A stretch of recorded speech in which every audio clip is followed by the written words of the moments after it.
grandkids, and those that are close to them. We just ask you to be with them and bless them. And now as we prepare to study from your word for a few minutes, we ask that you would help us to have an open mind and an open heart. In Christ's name. Yeah. Okay. As we started last week, be all you can be is our topic. And as a Christian, that's what we want to do, is we want to be the best that we can be, whatever it is. We mentioned just one thing last week was the men who were given certain talents. One given 5, one given 2, and one given 1. Whether we are the 1 talent person, the 2 or the 5, or whatever we are, we want to be the best that we can be at what we have. And so maybe there's a thing or two we can study here that might help us in that area. If I were to say, who is somebody in the Bible that you think of as someone who is strong, who would you say? What would be the first one? Samson would come to your mind right off the bat there, right? Yeah. Pretty strong guy. I wouldn't want to get into an arm wrestling match with him there. I probably would lose 100 out of 100 times on that. But let's think about this, not so much in a physical way, but our spiritual way. Let's think about, for example, Moses. Moses was a guy who had to have a lot of stamina, a lot of courage, because it took a pretty big job to move those people around, right? It took a lot of courage on his part, took a lot of stamina, and the fact that he was just a human, he did make mistakes, But let's turn to Deuteronomy chapter 11, verses 7 and 8, and try to get an idea about where his strength came from there. And as is the case last week, I do need some help with you guys, maybe reading some verses for us and helping me out a little bit on that. So if someone would like to read Deuteronomy chapter 11, verses 7 and 8. And all night I shall sing all the great works of the Lord which he did. And you shall therefore keep every commandment which I am commanding to you today, so that you may be strong and go in and possess the land which you are about to cross into to possess it. Right. Where did their strength and where did it come from? Be strong, he said. Where did their strength come from? Keeping every commandment, right? He said, keep every commandment that I've taught you here. And that's where the strength comes from.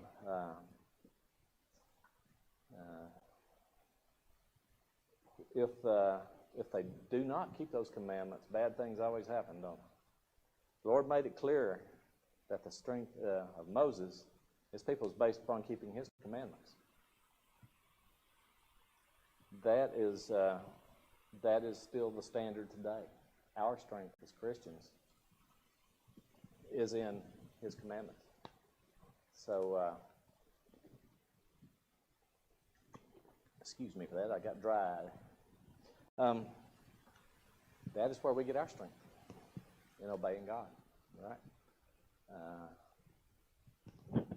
When Moses passed on, who took over? Joshua did, didn't he? Yeah. And Joshua 1 and 8. Let's turn to it.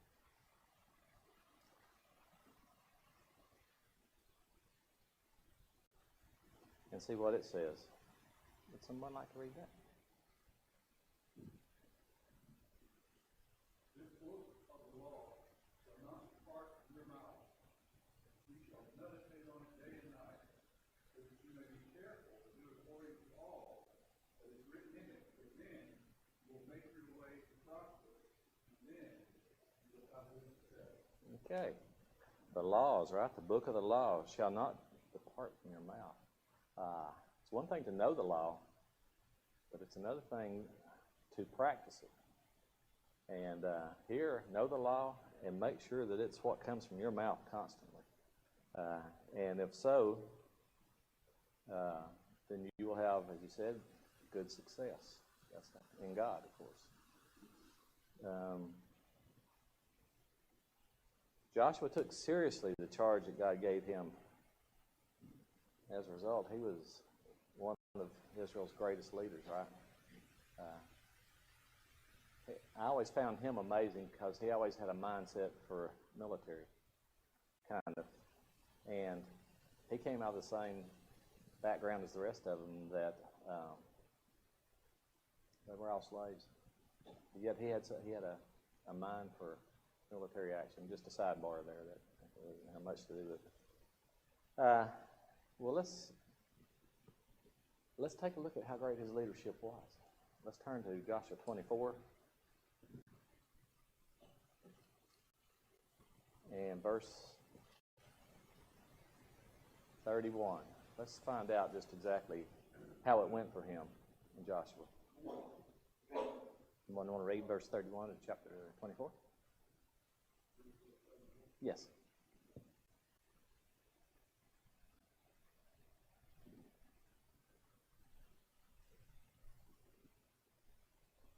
Verse 31. Yes. 24. Yeah. Israel served the Lord all the days of Joshua, and all the days the elders outlived Joshua, and had known all the work that the Lord did for Israel. Okay, that's leadership right there, isn't it?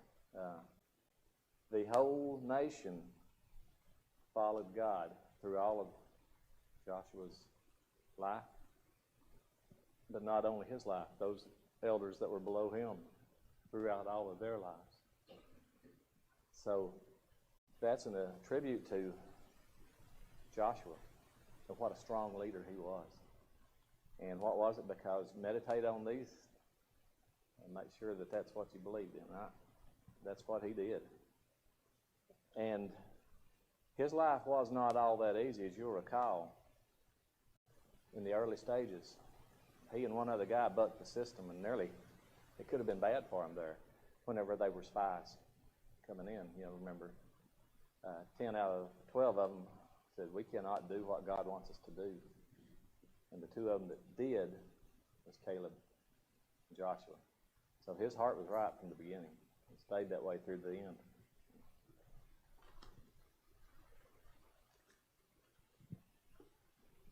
In the case of David, we recall, just as an example, of whenever he went against Goliath. And that's going to be in 1 Samuel 17 and 45.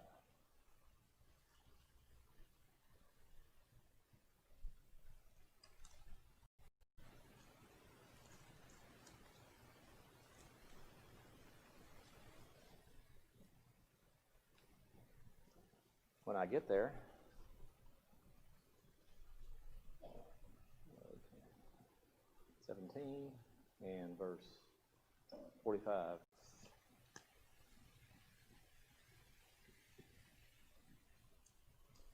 Someone want to read that one for us?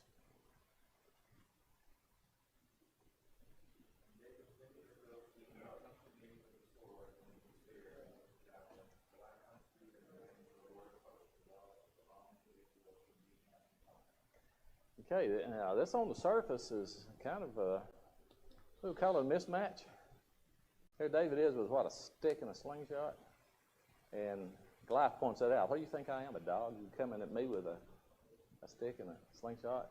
And but he came with something a little more, and he pointed it out. He wasn't hesitant saying, I'm going to take you down. There wasn't any I involved there. He said, I come in the name of the Lord.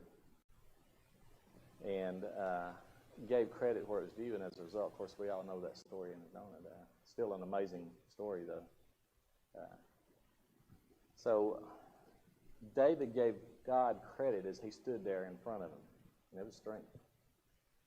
That required some strength to even go and take a shot at this, right? Don't believe it'd be me. I got to be honest. I'd sized it up and said, I don't think I got a shot against him. But that would be not having enough faith in God. And that's what the whole army, for that matter, leadership's all, the whole bunch, their faith was weak. But somehow David, he had it going on. And as a result, it was a great victory. But he gave God credit. It was in his strength, he realized. So let's take a look at a couple of 3 or 4 verses here, and let's just read them over and let's just bounce it off each other and tell me what you think there. Let's go to Exodus.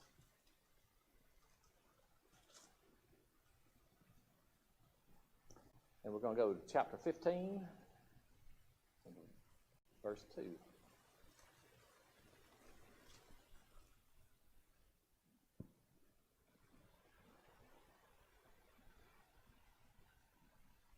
Okay. Someone want to read Exodus 15, verse 2?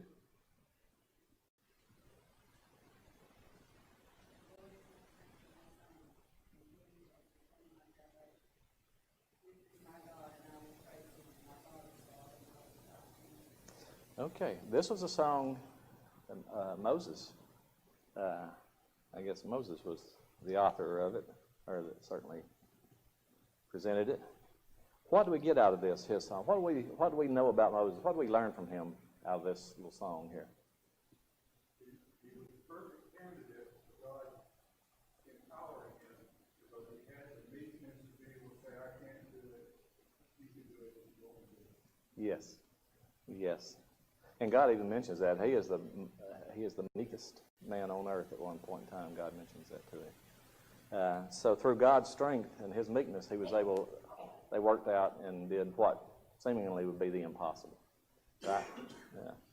And one thing that stood out to me in this is what is your disposition usually when you're singing? You're not usually mad. You're usually pretty happy, aren't you? Kind of happy. And he says, this is my song. Just a thought there. Let's look at 2 Samuel chapter 22.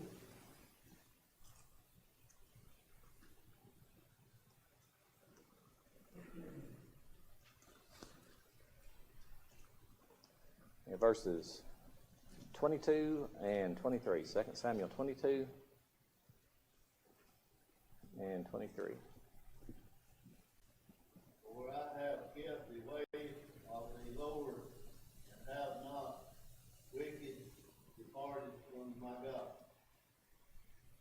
For all his judgments were before me, and us for his statutes. I did not depart from them. Let's see, yeah. God is my strength and my power. He makes my way perfect. Is that what?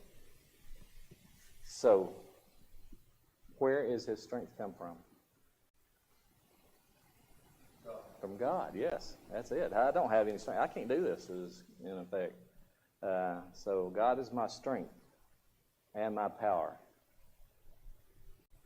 And he makes my way perfect.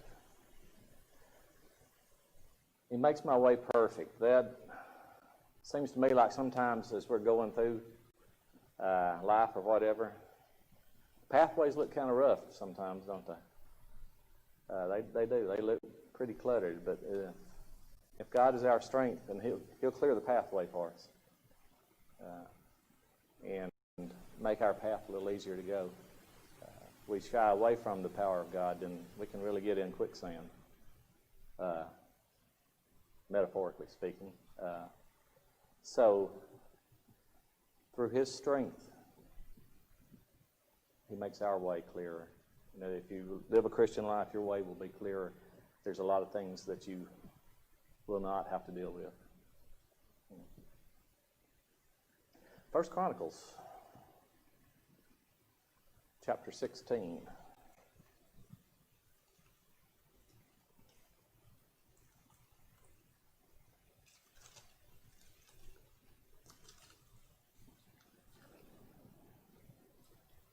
First Chronicles 16 and 11.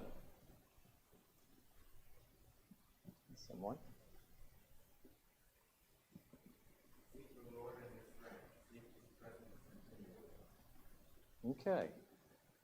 Well, that right there sounds like we got to put out a little effort, don't it? Seek the Lord and His strength. Seek His face. Did you say constantly? Did you say constantly or continuously? Yeah. Mine says evermore. Yeah. It kind of, sometimes we have a thing where we seek Him when we're in trouble, right? But it says constantly. Constantly be seeking Him. Seeking His strength.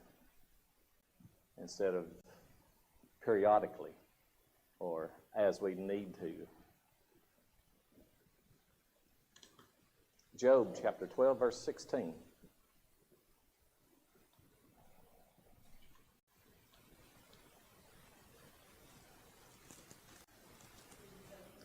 Job 12 and 16.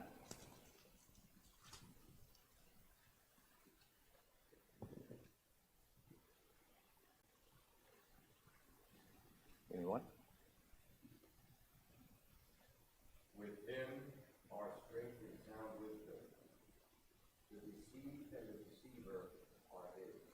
Okay, yeah. You said sound, what did you say there? With him are strength and... With him are strength and sound wisdom. Sound wisdom, okay. Mine has prudence. I'm reading the English Standard. Okay, yeah. King James, New King James, hold on. So if I ask you a second time, it'll be because the first time it ricocheted off of me.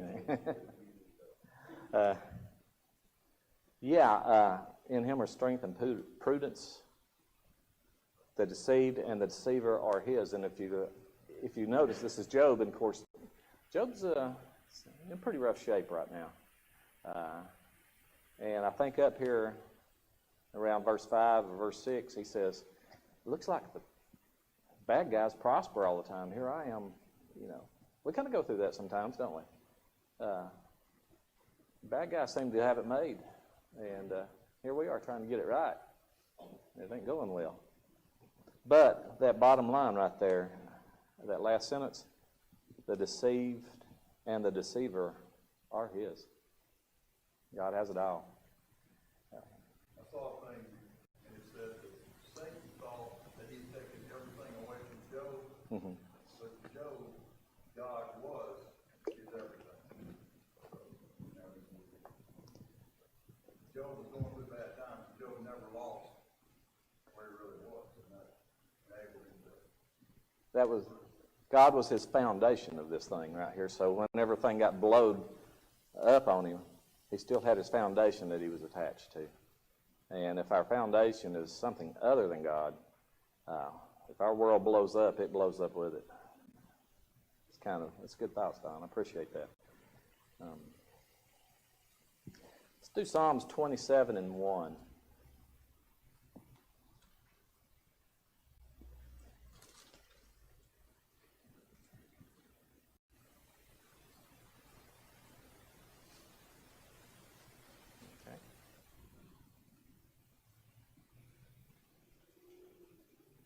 Anybody? 27 verse 1. Lord is my light and my salvation. Whom shall I fear? The Lord is the strength of my life. Of whom shall I be afraid? Okay, what do we learn? There's a bottom line here, isn't there? One of us and the Lord is the strength. Exactly. It's easy to get kind of frightened. We see the world around us, and sometimes it's a scary place, right? And we're trying to go through our life, and sometimes we can get a little thrown off track a little bit there. But here's his bottom line. The Lord is my light, my salvation. We've got our salvation with God. So who do we fear? If God's my strength, who do I have to be afraid of? And ultimately, we don't have anybody to be afraid of. Because in the end, we got God. One of the encouraging things about the Bible's biographical look at people is in almost every Bible character's life, there were times when, like from when the faithful become fearful. Mm-hmm.